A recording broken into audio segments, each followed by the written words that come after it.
할렐루야, 여러분 반갑습니다. 오늘은 이제 교회를 이전하고 말씀학교를 이관하여 시작한 지가 이제 세 번째, 특각 세 번째죠. 첫 번째는 창조 6일간 이야기. 그 하루가 우리 24시간의 개념이 아니고 하나님이 일하는 순서와 방식이었다.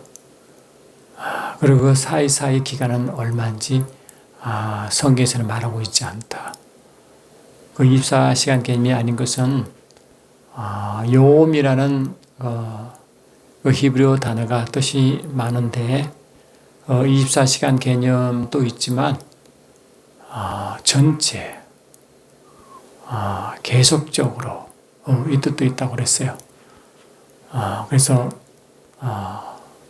지금 현 태양계 24시간 개념은 창조 4일째 일이었고 그렇기 때문에 창조 첫째, 둘째, 셋째, 넷째, 여섯째까지, 일곱째까지가 그런 이유 때문에 24시간 개념이 될 수가 없다고 분명히 말씀드렸고, 또 하나가 7일째 안식일을 선포하신 그 기준이 되는 건데, 그것 또한 한 날이 아니라 한 날만 그 안식 그런 의미가 아니라 어쩌면 창조한 모든 피조물이 하나님이 거하시는 그 안식 속에 가기를 원하신다. 그래서 로마서 8장에 보니까 모든 피조물이 신음하는 가운데 있는데 하나님의 아들들이 누리는 영광의 자유를 원한다. 그 하나님의 아들이 처음에 아담이었잖아요. 누가복음 3장 38절 그거 보면 아담을 한 아들이라고 말하고 있죠. 그 아들이 누리는 영광의 자유. 원래 그렇게 피조물도 그렇게 하도록 주님이 의도하시고, 그것이 창세기 6장, 창세기 1장의 7일째 창조 7일째 아버지 그들을 나타내셨고, 그 이야기를 이제 율법의 제4계명, 10계명의 제4 네 번째 개념이 그 안식일을 지키려 했지만 그 안식일 지키는 이유가 그 인생들이 안식을 원하시는 것을 주님이 친히 증거하셨죠. 그 안식을 주신 이가 주님이시라고 말씀하시고, 주님은 그 안식일 날 많은 이들을 해방시키고 자유 줬고 온전케 하셨잖아요. 그 아버지 의도였다. 그렇게 주님은 그들의 안식일 날 일하시면서 요한복음 5장 17절에 아버지께서 이제까지 일하시니 나도 일한다 하심으로, 하나님의 인생의 안식에 피곤치 않으시고 졸지도 주무시도 않으신 하나님, 그 하나님이 계속 일하시는데 주님도 일하신다 말씀하시고 안식을 이제 주시는 일을 말씀하잖아요. 오늘은 그거를 잠깐 이제 그 주제를 잠깐 결국 같이 연결되어 있죠. 말씀이 다 연결됐으니까 하지만 그 근본 주제와 잠깐 다르게 그 진짜 안식이란 그 안식의 완성이 그러면 어딜까요? 여러분 창세기로부터 제가요 계시록까지 성경이 되어 있지만 여러 번 말씀드렸지만 이 창세기 특히 창세기는 성경의 개요 부분인데 그 중에서도 창세기 1장, 2장은 핵심 부분이었다. 여러분 어떤 책도 책의 개요 부분이제 개요, introduction. 그 introduction 부분에 그 책을 쓰는 의도를 반드시 말하잖아요. 그리고 그 결론 부분에 그 의도한 것을 어떻게 이제 하셨는지 완성하신지를 말하고 있지 않습니까? 그러면 성경의 개요가 창세기면 그 결론이 계시록 아시잖아요. 그 계시록이 이제 다른 말로 종말론으로 이제 결정지은다. 종말론이었다. 그리고 종말론이다. 종말. 이 라스트 데이라잖아요. 라스트 데이. 이 라스트 데이 하면서 에스카톨로지의 종말론이라는 게 에스카탈로지인데, 그 종말론이 에스카토스 테올로지 합성어거든요. 그러니까 이 종말론인데, 이 종말론이 이 계시록에 이제 종말을 이제 다루고 있다 해서 이제 나온 말이기도 하지만, 그 종말론에서 보면 성경의 마지막 하나님의 의도한 바가 뭔가를 아시죠? 여러분, 요한계시록이 1장부터 22장까지 되어 있잖아요. 그 중에서 그 맨 마지막에 종말 결론을 내는데, 그것이 뭐겠어요? 계시록 21장, 22장이 하늘 새 예루살렘 성을 말하잖아요. 하늘 예루살렘 성.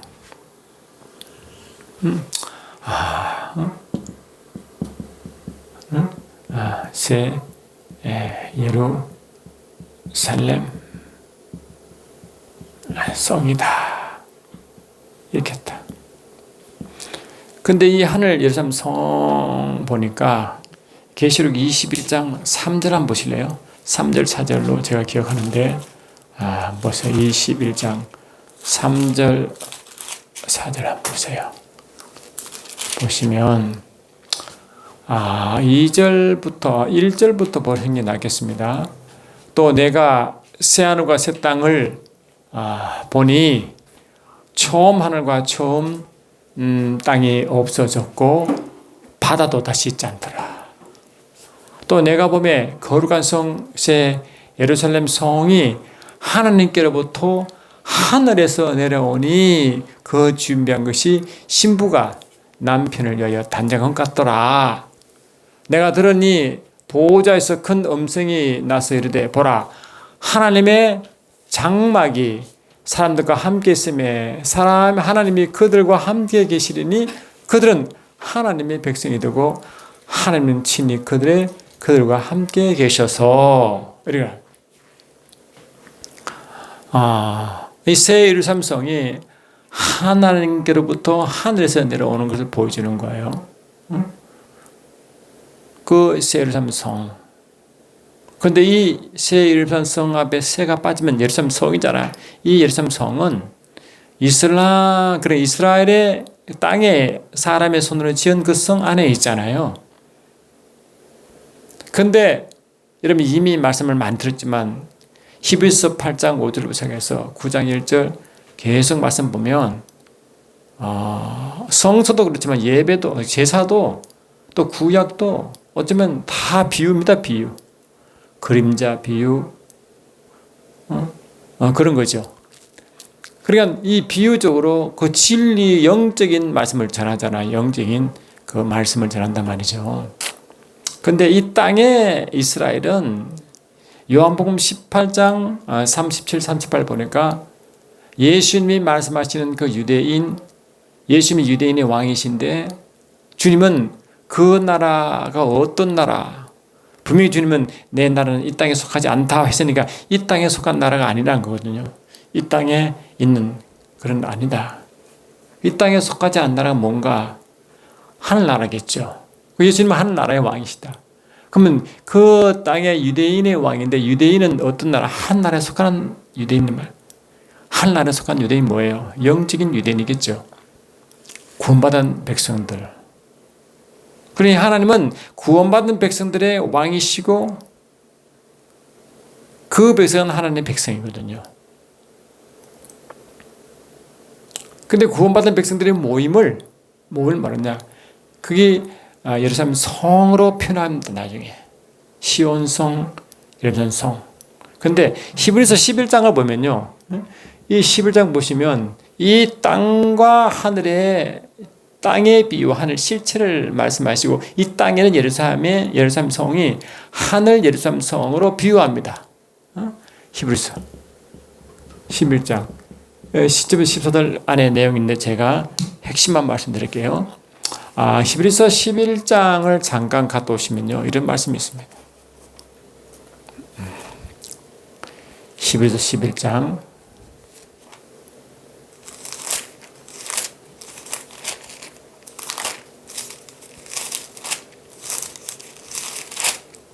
11장 11장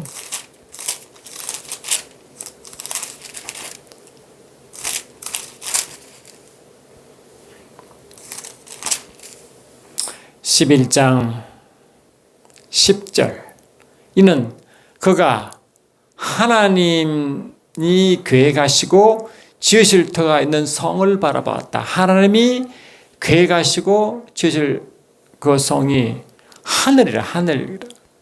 그 하나님이 계획하시고 지으실 성은 이 땅의 사람 손으로 이루어졌지만 하늘에 실제로 하나님이 지으시고 있대요. 그게 참모습이래. 그들이 이같이 말하는 것은 14절 이어보니까 13절부터 이 사람들은 다 믿음을 따라 죽었으며 약속을 받지 못하였으되 그것들을 멀리서 보고 환영하며 또 땅에서는 외국인과 나그네임을 증언하였으니 그들이 이같이 말하는 것은 자기들이 본향 찾는 힘을 자랑했습니다. 본향. 예루살렘 성은 그들이 진짜 본향이 아니고 따로 있대. 그들이 나온 바 본향을 생각했더라면 돌아갈 기회가 있으려니와 그들이 이제는 더 나은 본향을 사모하니 곧 하늘에 있는 것이라. 나오죠? 하늘에 있는 것. 그래서 이 새 예루살렘은 하늘에서 하나님께로 나오는 성이에요. 하나님 계획하시고 질서통이 봐 여기라고요. 여기. 근데 기가 막히게 이 예루살렘 성을 어디에 비유하고 그의 같이 보느냐. 계시록 21장 3절로 9절 보니까 바로 이 예루살렘 성이 바로 신부라고 보면 신부다. 여러분 신부가 누굽니까? 교회죠, 교회.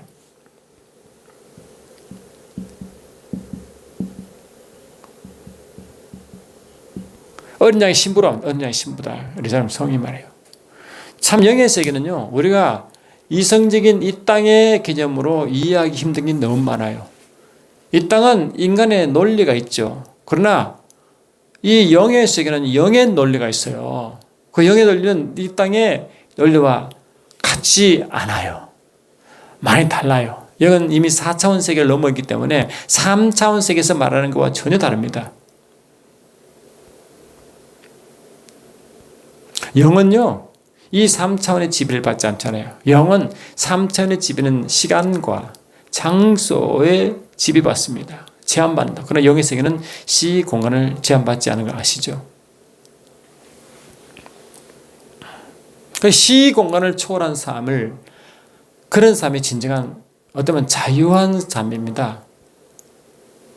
그것도 악령이 아니고 선한 영의 세계에서 말이죠. 그러니까 이 계시록, 이 바로 이제 계시록, 요한계시록 21장 3절로 9절이라고 말씀드렸어요. 바로 하늘에서 하나님께로부터 하늘에서 내려온 새 예루살렘성이 바로 뭐라고? 바로 그것이 바로 여린 양의 신부 곧 교회라고 말한다.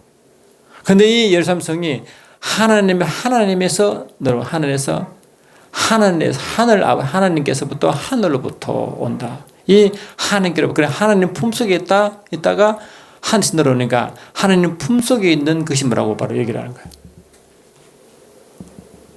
하나님께로부터 오는 하나님 바로 하나님의 품속에서 나온다. 그런데요, 에베소서 2장 6절 보면요, 예수님이 부활 성천하시잖아요. 그리고 성천해서 어디에 좌정하십니까? 아버지 우편, 하나님의 우편, 권능의 우편이라고 말하잖아요. 그 우편에 앉으세요. 우편. right hand라고 그래요.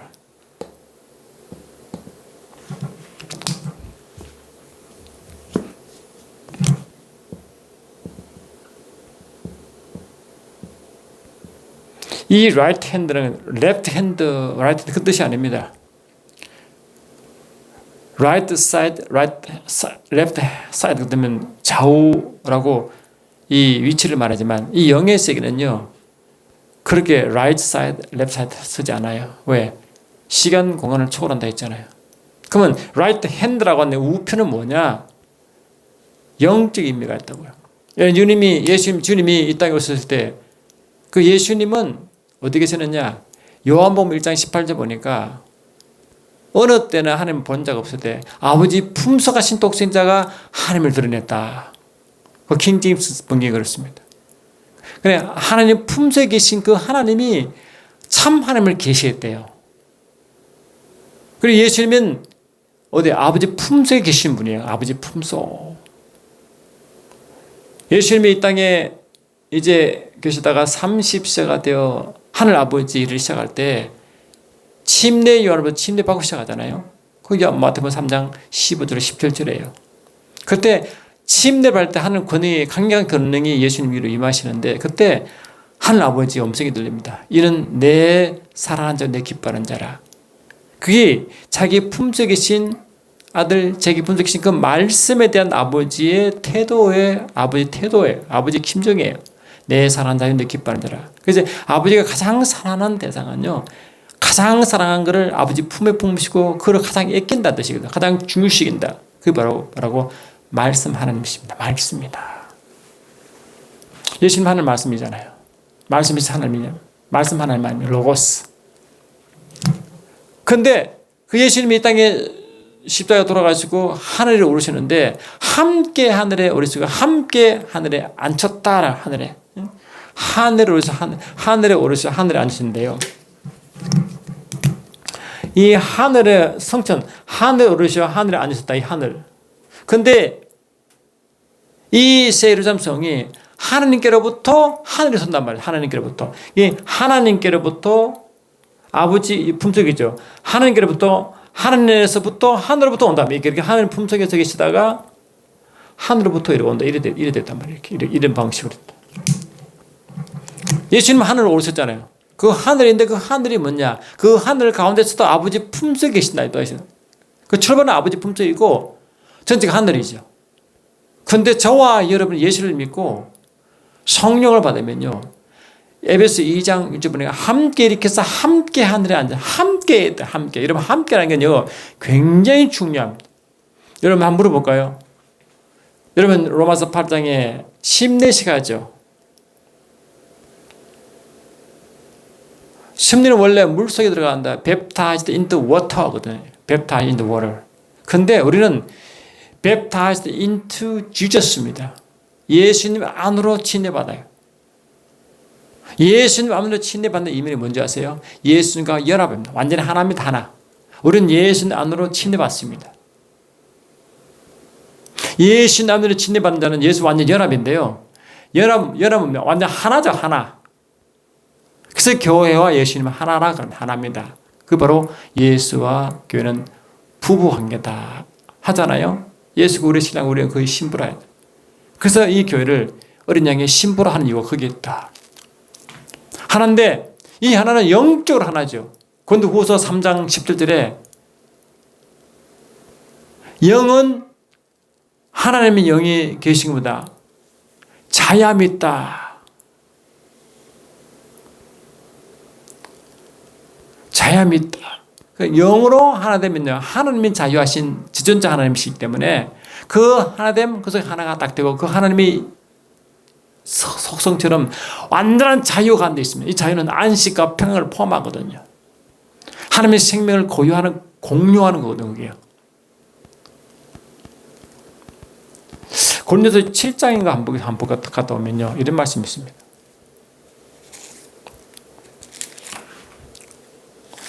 고린도서 7장을 잠깐 보시면요.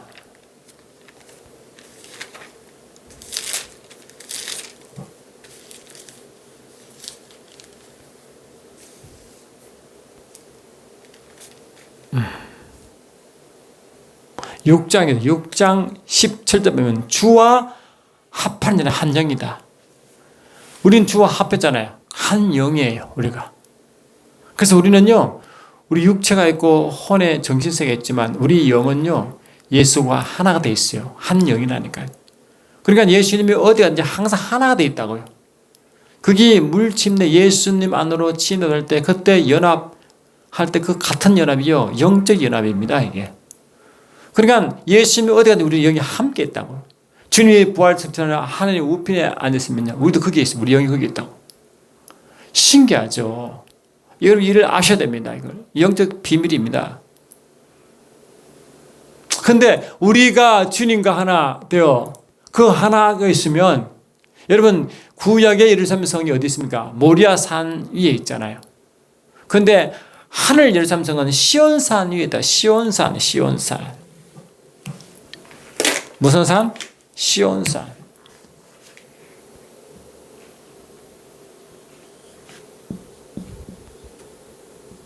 시온산 위에 예루살렘 성이 이렇게 있다고. 신기한 게요. 이 히브리서 12장 22절, 계시록 14장 1절 보니까 이런 말씀이 있습니다. 계시록 14장 1절 한번 보십시오. 보시면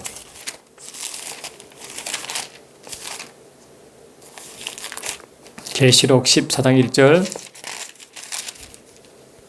또 내가 보니 보라, 어린 양이 시온산에 섰고 그와 함께 14만 4천이 서 있는데 그들의 이마에는 어린 양의 이름 곧 아버지 이름이 있더라. 시온산에 어린 양과 14만 4천이 함께 서 있대.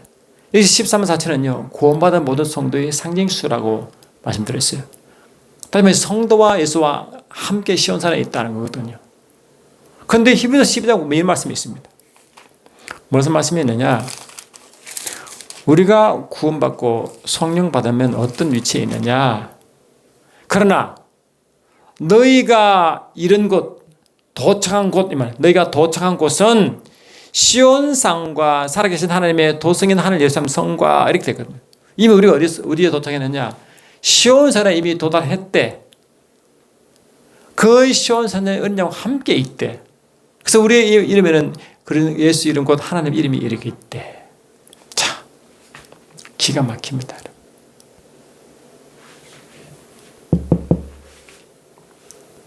그래서 이 시온산은 하늘에 있습니다. 그런데 이 예루살렘 성은 아버지 품속에 있는 상태. 이것이 어린 양의 신부인 교회로 연결되어 있다는 사실이 굉장히 중요합니다. 그러면 어린 양과 같이 하나가 되어 있는 상태는 지금 예수님의 아버지 품속에 있잖아요. 할렐루야. 품속에. 근데 우리도 우리 영의 아버지 품속에 있다는 거거든요. 지금 그 우편 뜻이니까. 그러면 이 우편의 아버지 완전한 우편은 뭡니까? 하나님의 뭐라고? 품속은 가장, 우편은 하나님 품속 같은 곳인데 그것은 가장 중요한 것, 귀한 것, 강한 것, 그리고 권세도 역시 나오죠. 같이. 이런 뜻이란 말이죠. 하나님 가장 아끼는 것, 어머니가 어머니 품속에 아기를 품는 것과 똑같이 동시에 가장 강력한 아버지의 생명을 맛보는 것, 하나님 완전한 자유를 맛보는 것, 완전한 안식을 맛보는 것이다. 이랬습니다. 등등등등. 교회가 그런 위치예요. 여러분 이러면요 엄청나죠. 우리가 데살로니가전서 4장을 보면 그때 이제 예루살렘 예수님이 이제 재림하시는 세컨드 커밍, 파로시아 재림하시는데 파로시아가 뭐냐니까 파라 에이미 뜻이잖아요. 함께 있다 이 뜻이잖아요. 그래서 이 땅에 있는 성도들이 이 땅에 있는데 그때 주님은 부활하신 주님이 이제 육체로 오신다고 그 재림이신데 그때 함께 오는 무리가 있대. 그건 뭐냐? 예수와 함께 어린 양 된 교회가 그 영이 함께 오는 거예요. 그 영들의 육체는 이 땅에 있고 말이죠. 교회죠, 교회. 그걸 이해하지 못하면 성경은, 특히 계시록은 영적으로 이해를 못합니다. 그러면요 성경 전체의 말한 바를 알 수가 없죠. 그러니까 이런 예루살렘 성이 어린 양과 함께 이렇게 있으면, 시온산에 있으면 예수님과 함께 계시니 예수님이 누리는 것, 예수님이 그 무덤한 것, 그 아버지가 나눠진 그 모든 것이잖아요. 로마서 8장 10절에 자녀면 또한 상속자, 그리스도와 함께한 상속자니까 예수님도 상속자, 우리도 상속자잖아요. 그러면 아버지께서 주신 그 모두 똑같이 누린다. 왜? 하나 되어 계시니까. 같은 상속자라 했잖아요. 같이 누리니까. 이런 상태가 되면 아까 말씀대로 완전한 생명, 완전한 자유, 완전한 안식 누리는데 그거를 계시록 21장 4절로 표현하는 거 보세요. 계시록 21장 4절로 표현하는데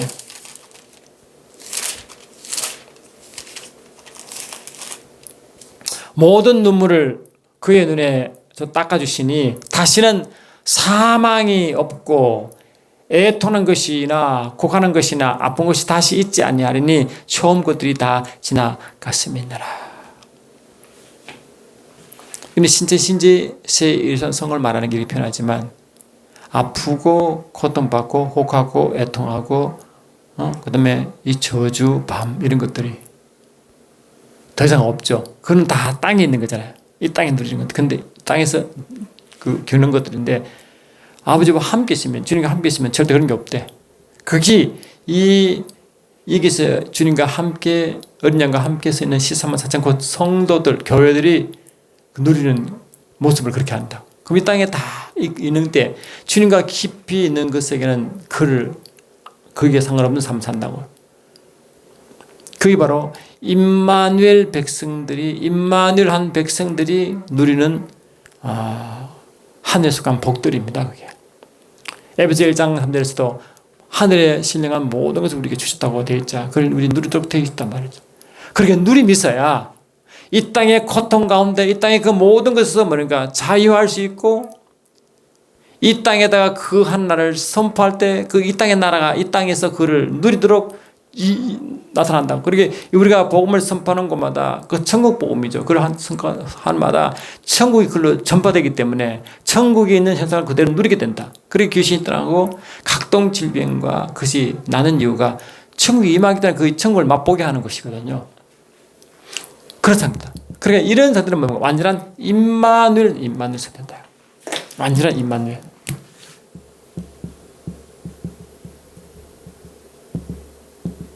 이게 바로 완전한 장막.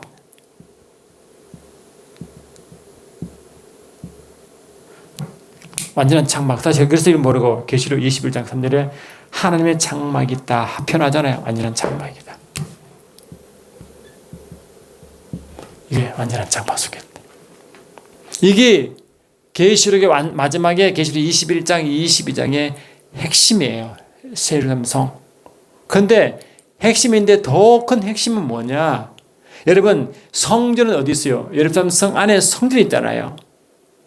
이 땅에 예루살렘 성 안에 성전이 있지 않습니까? 그게. 그런데 하늘 예루살렘 성에도 안에 성전이 있어야 되겠죠. 그때 벌써 보니까 계시록 21장 22절로 23절 보니까 예루살렘 성 안에 있어야 될 그 하나님의 성이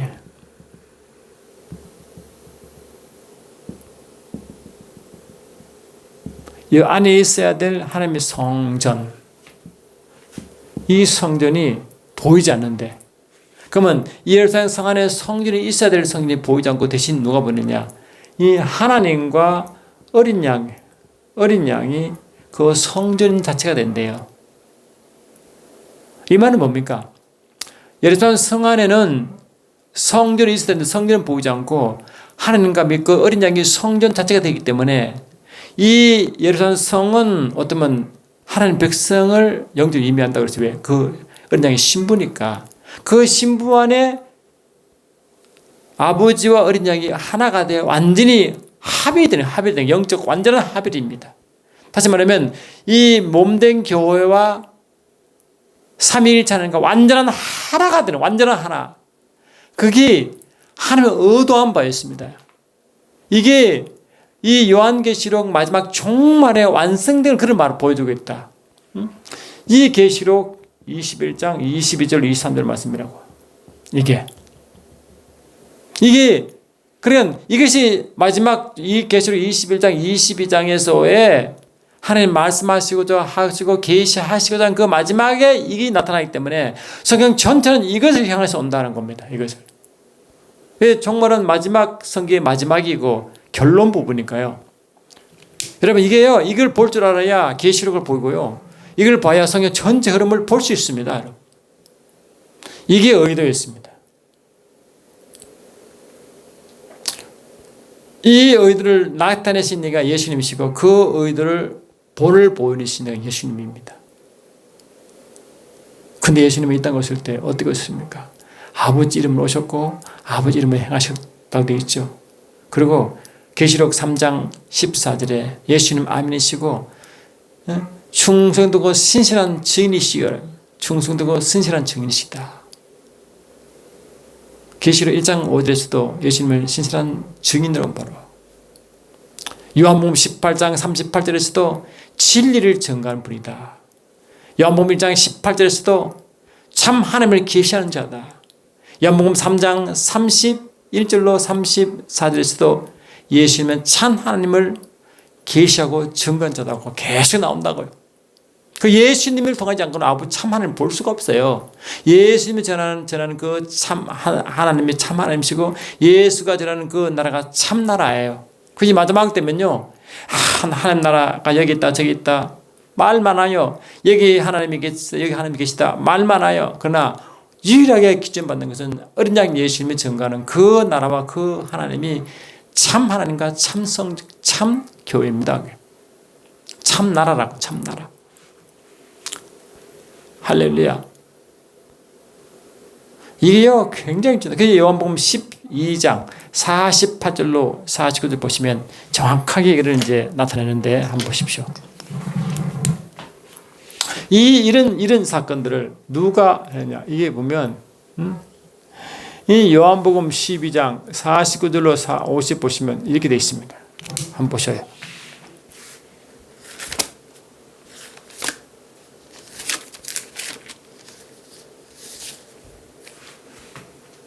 요한복음 12장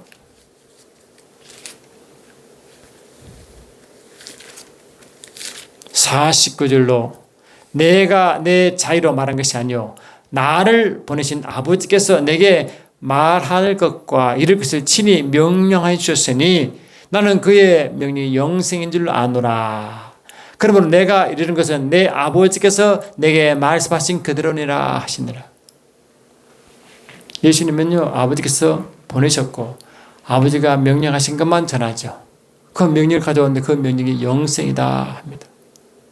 그 예수님이 가져온 영생이 참 영생이에요. 그런데 예수께서 아버지께서 아들 예수 통하여 계시하고자 한 그 영생이 과연 어떤 영생인가? 예수님은요 유대인으로 오셨잖아요. 유대인이 하나님 백성 아닙니까? 이미 하나님 백성이다 하나님 생명을 가지고 있다는 그런 전제 아래 한 백성 아닙니까? 구원받지 못한 이방인들은 하나님 백성이라 하지 않잖아요. 하나님 백성이라 한 유대인의 한 사람 없기 때문에 그 하나님이 원하시는 그 영생은 하나님 백성이 아닌 이방인을 말하는 영생이 아니라 다시 구원받지 못한 백성들이 아니라 구원받는 백성이 누리는 그 영생을 말하는 거예요. 그 십자가를 지시기 전에 예수님은 왜 십자가를 져야 하는 것을 말씀하시고 십자가 잔을 드시기 전에 마지막 유언 같은 말씀, 유언 같은 기도가 요한복음 17장이라고 말씀드렸고 또 12장과 연결되어 있다고 말씀드렸어요. 그 부분 요한복음 10장 3절에 바로 그때 주님이 십자가 잔을 드시기 바로 직전에 주님이 아버지의 계명을 받고 온 그 영생을 정확한 정의 define 한다. define. 그 영의 definition이 뭔가? 요한복음 10장 3절 아닙니까? 요한복음 10장 3절. 영생이라 함은 참 하나님과 그가 보내신 자 예수를 아는 것이다. 영생 우리가 말하는 이방인이 구원받지 못한 이방인이 이방받아 이 구원받아 하나님의 생명을 그때 소유한다 그 뜻이 아니고 하나님 백성으로서 영생이 뭔가 참 하나님과 그가 보내신 자 예수를 아는 것이 영생이라고 예수가 친친히 정의를 내렸습니다. 여러분 그 정의를 아십니까?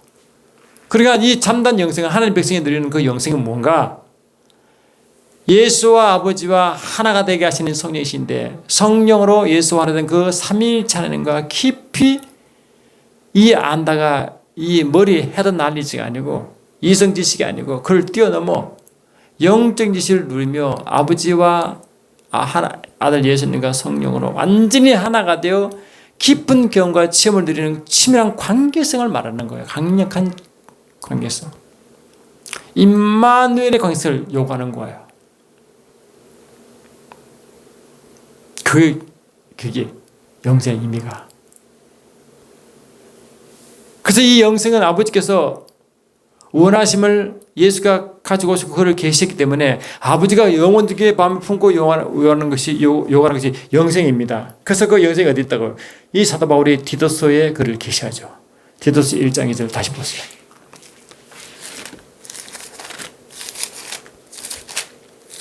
디도서 1장 2절을 보니까 영생의 소망의 영을 위함이라. 이 영생은 거짓이 없으신 하나님이 영원 전부터 약속한 것이라. 영원 전에, 창세전에 하나님이 품으신 그 약속이 뭐냐? 영생이었대요. 영생. 이 영생이요, 우리가 아는 그 영생하고 개념이 달라요. 깊이가 달라요. 그래서 이 디도서 1장 2절에 그 영생이 영원 전에 하나님 품으신 하나님의 작정과 직결되어 있다는 거예요. 작정.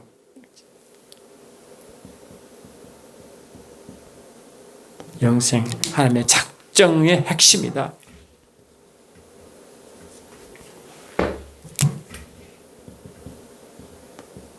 하나님의 작정의 핵심이다.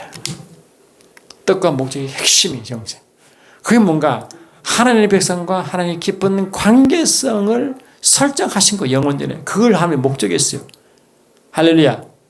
우리가 보다 하나님 뜻대로 하다 하나님 뜻이 뭔지 이러면 막연하잖아요. 그냥 영광을 위하여 막연하잖아요, 좀. 근데 정확한 건 뭐냐? 하나님과 하나님 백성 사이의 관계성을 이미 영원전에 아버지 품었고 그걸 원하시는 거예요. 그걸 품었습니다. 그걸 영생으로 정했어요. 그때는 죄도 악도 없는 상태, 하나님 백성과 하나님의 관계성에서 나타나는 거예요, 이게. 그래서 영원전에 이 죄이라는 것의 개념은요, 창세 이후에 생긴 죄 개념이고, 그전에는요, 창세전에는 이런 개념이 원래 없다니까, 죄와 악의 개념이 없다니까요. 하나님과 그 하나님 백성과의 관계, 선한 연계에서만 관계성을 말하는, 그걸 아버지께 품었다고, 그걸 작정하시고, 그것이 하나님의 뜻이에요. 핵심 메시지였어요. 그것이 뭡니까? 계시록의 마지막 계시록에 계시한다 이렇게 설명했잖아요, 이게. 그래서 여러분, 이스라엘 백성들이 출애굽할 때 출애굽 5장 1절, 6장 1절, 9장 1절 보니까 이스라엘 백성을 애굽에서 나와 광야로 나가게 하며 광야에서 하나님의 절기를 지키잖아요. 여호와의 절기를 지키며 섬긴다. 그들 시기로 제사를 지낸대요. 그래, 이 절기를 지키며 제사를 지내게 하려고 광야를 끌어내셨다는, 광야로. 근데 여러분, 제가 여러 번 강조했지만, 그래서 제사를 지냈습니다. 출애굽기 29장 나와요. 아침 전을 번제를 드렸습니다. 그때 주님이 뭘 말씀하셨느냐? 출애굽기 29장 42절로 40절 보니까, 너희가 아침 저녁으로 제사를 지내러 내게 올 때 내가 너를 만나고 내가 내게 말한다.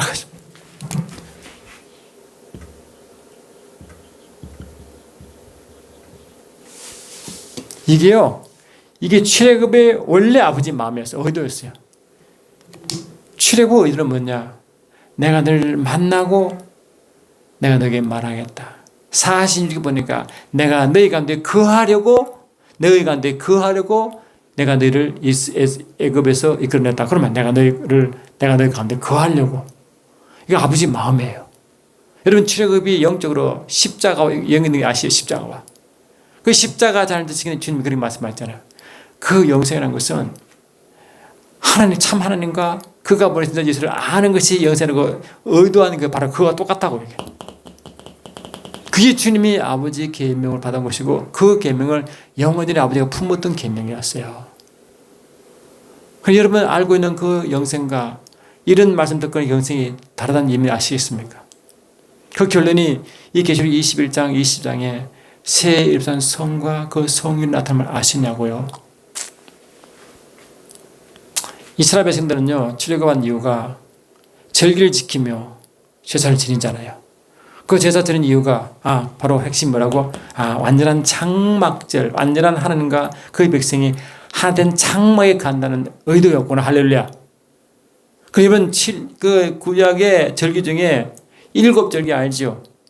6월절을 시작하여 어디 마칩니까? 장막절에 마칩니다. 그러면 장막절이 목적이에요? 6월절이 목적이에요? 6월절 출발이고 목적이 장막절이잖아요. 그 6월절이 십자가, 영적으로 십자가와 연결된 거 아십니까? 십자가 목적이 뭐라고요? 장막이에요. 할렐루야. 그 장막이 뭔가 바로 계시록 21장 그 새 예루살렘 성과 성이 하나 된 이런 장막이에요. 왜? 계시록 21장 3절에 그 백성이 하나님 장막이 건다 했잖아요. 완전한 장막이죠. 완전한 장막. 출애굽에서 하나님의 절기의 마지막 장막절이 이걸 염두에 주신 거라고, 하나님이. 그러면 하나님이 가장 원하시는 게 뭐냐? 저와 여러분이 하나님 백성으로 살 때 어떤 상태로 사냐? 이 땅에서 하나님 백성 살잖아요. 그러면 이런 상태가 가장 주님이 기뻐하는 상태라고. 예수님이 이 땅에 살 때 우리의 본이 되셨잖아요. 예수님은 얼마나 많은 사역으로 바쁘셨습니까? 그런데 아버지의 관계성을 최고로 이끌어가시고 아버지의 관계성을 최고로 이끌었죠. 오병이의 기적을 행하시기도 주님이 곧장 산으로 가셔서 기도하시고 제 아들은 서둘러 바다 건너가게 하셨고 밤상에 걸어오셨다고요.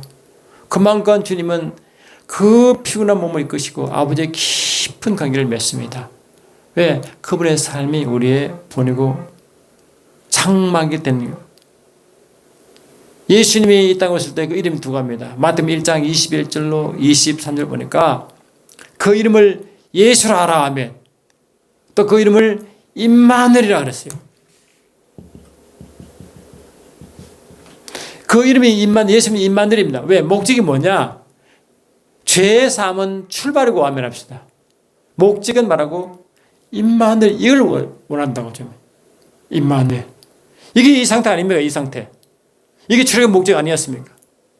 그래서 로마서 3장 26절 보니까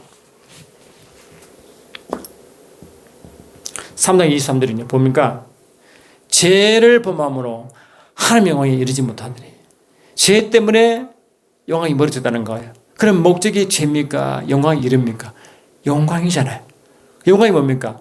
하나님이 빛이시고 빛 가운데 거하시기 때문에 완전한 하나님의 빛 가운데 영광 가운데 계시잖아. 그걸로 들어가는 거잖아. 하나.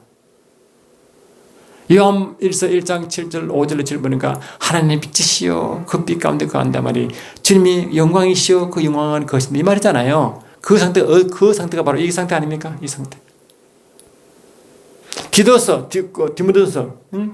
디모데전서 2장 4절에서도 주님 우리를 구원하시고 모든 자가 구원받기를 원하시는데 모든 자 구원받기를 원하시지만 그 구원받은 목적이 뭐냐? 예수를 아는 진리 이르기 원한다. 진리를 알겠다. 그 진리를 알기를 원하는 게 뭔가? 진리가 하나님 삼위일체 하나님이요 그분의 말씀이 진리 아닙니까? 그분 하나님과 그분 안에 깊이 알기를 원하신다. 그 뜻이거든요. 이게. 이런데 이게 아버지의 마음이었고 영혼을 품었던 뜻이었고 그걸 주님이 계시하셨고 구약을 쫙 그 사상을 이어왔고 아멘. 그 하나님이 처음에 창세기에 만물을 창조하시고 마지막 창조물이 아담이잖아요. 할렐루야. 그 아담을 창조하시고 아담을 위하여 에덴을 준비하십니다. 준비하시고 창세기 2장 15절로 17절 보니까 하나님이 거기 명령하시는데 뭡니까? 하나님은 이 에덴을 에덴을 경작하게 하시고 지키게 하시고 뭘 금하시느냐? 에덴 중앙에 있는 그 선과 악을 아는 열매를 먹지 말라고 명령하십니다. 왜? 먹는 데는 정령 죽기 때문에. 먹으면 죽는다잖아요. 그럼 먹으면 죽은다. A면 B다. 이 말 제가 말씀 많이 들었죠. A면 B다. 그러면 이 A면 B다. 먹으면 죽는다의 같은 동격 명제가 뭐랬어요? 죽지 않으려면 먹지 말라와 같은 거 아닙니까? 그럼 아버지 마음 어디서요? 죽지 말라는 거 아닙니까? 이 죽는 게 뭐 육신의 죽음입니까? 아닙니다. 영적인 완전히 분리죠. 여러분 우리가 죽으면 아버지와 분리 아닙니까? 분리. 그게 죄 아닙니까? 하나님은 아담에게 나와 분리되지 말라 이 말이거든요. 그 말은 뭡니까? 나와 함께 있어야 한다면 임마누엘 더라 이 명령이에요. 아담에게 준 명령이.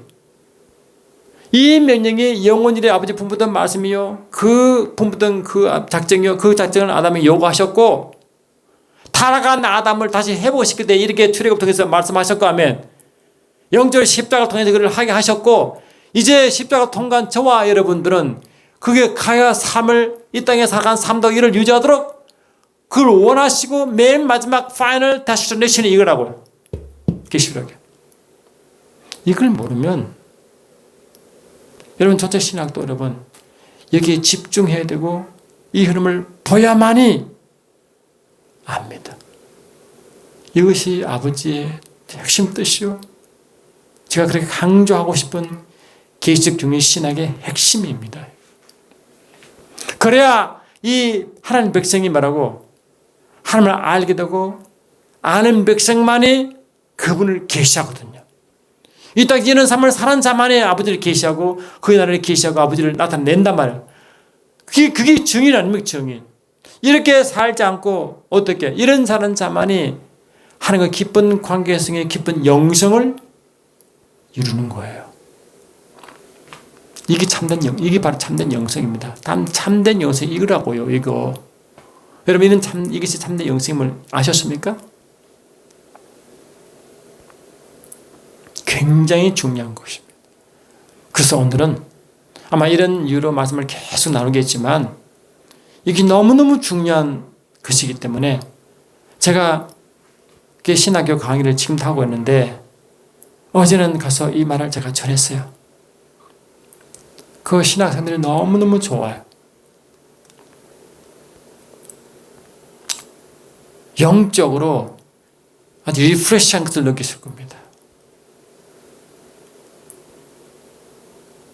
이 말씀 보시고 제가 같이 따르는 말씀도 있고 많지만 오늘 이 정도 하도록 하겠습니다. 그래서 여러분 이것을 좀 자세히 찍어놓고 한번 보십시오. 보시면 왜 그렇게 하나님이 임마누엘 중요시하신가? 왜 십자가는 필수 통과 과정이지만 이걸 그렇게 중요시하게 하셨는가? 그래서 이걸 하는 자만이 베드로전서 2장 9절처럼 저처럼 이렇게 누리는 자가 말하고 바로 그런 자가만이 말하고 그게 바로 증인이구나 증인된 핵심 요소구나 하는 걸 그때야 압니다.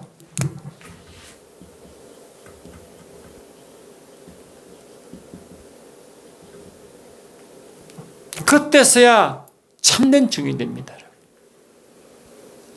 사도행전 2장 이하 보시면 다 증인 이야기 아닙니까? 특히 바울의 증인 이야기 보세요. 바울이 예수를 그렇게 가장 핍박했다고요. 악랄하게 예수를 핍박했는데 예수를 만나고는 그 임마누엘 간대 주님을 만나고는 완전히 목숨 버칩니다. 그렇게 만들어버린다. 그런 자만의 증인됩니다. 안 그러면 증인 안 된다는 거 어떻게 됩니까? 여러분 가장 뜨거운 신앙이 어떻습니까? 주님 만날 때성이 아닙니까? 그분을 만나고 엔카운팅하고 그분 안에 깊이 머물 때 그때 강력한 능력이 나타나고 그때 증인된 삶을 살지요. 그렇지 않은 삶은 어떻게 이 땅의 삶도 못 이긴다는 거 아니에요. 여러분. 그때 이런 선택이 되면 계시록 21장 4절처럼 이 땅에 겪는 그 어떠한 제한성도 넉넉히 이기고 오히려 그들에게 이 좋은 소식을 전하고 전파하고 누리게 하고 그래서 믿는 자들이 회복되고 자유를 누리고 안식하고 평강을 누림으로 그를 계속 전파하도록. 그래서 주님이 마태복음 10장에 둘둘 다 전도여행 보낼 때 가는 곳마다 이렇게 너희를 전파하라. 가는 곳마다 이 집에 평강이 임하도록 하라라고 했잖아요. 평강, 샬롬을 전하라. 완전한 샬롬은 이런 상태에서 나옵니다. 너희는 택하신 족속이요 왕같은 제사장들이요 그의 나라요 그의 소유된 백성이니 이는 너희를 어두운 데 불러내어 그의 기이한 빛 영광에 들어가신 이의 아름다움을 전파한다. 영광 속에 들어가서 아멘 이 상태죠. 그 안에 하나님과 그 나라 아름다움 탁월함을 다 맛을 보고 느끼고 그를 전한다 하잖아요. 전파한다 풀칭한다 그러잖아요. 오늘 우리가 오전 예배는 예수님의 삶을 전하였고 증인된 삶을 이야기했지만 오늘은 그 말씀이 연결되어 어제 신학교 강의한 것과 연결되어 제가 생각나서 오늘 이렇게 약간 소절을 바꿔서 말씀드렸는데 이것이 창세기에 지난번에 말한 그 안식하신 이유와 실은 같이 연결되어 있습니다. 이게 말씀 보시고 다음에 다시 말씀 가지고 은혜 받겠습니다. 여러분 고맙습니다. 다음 주에도 뵙겠습니다.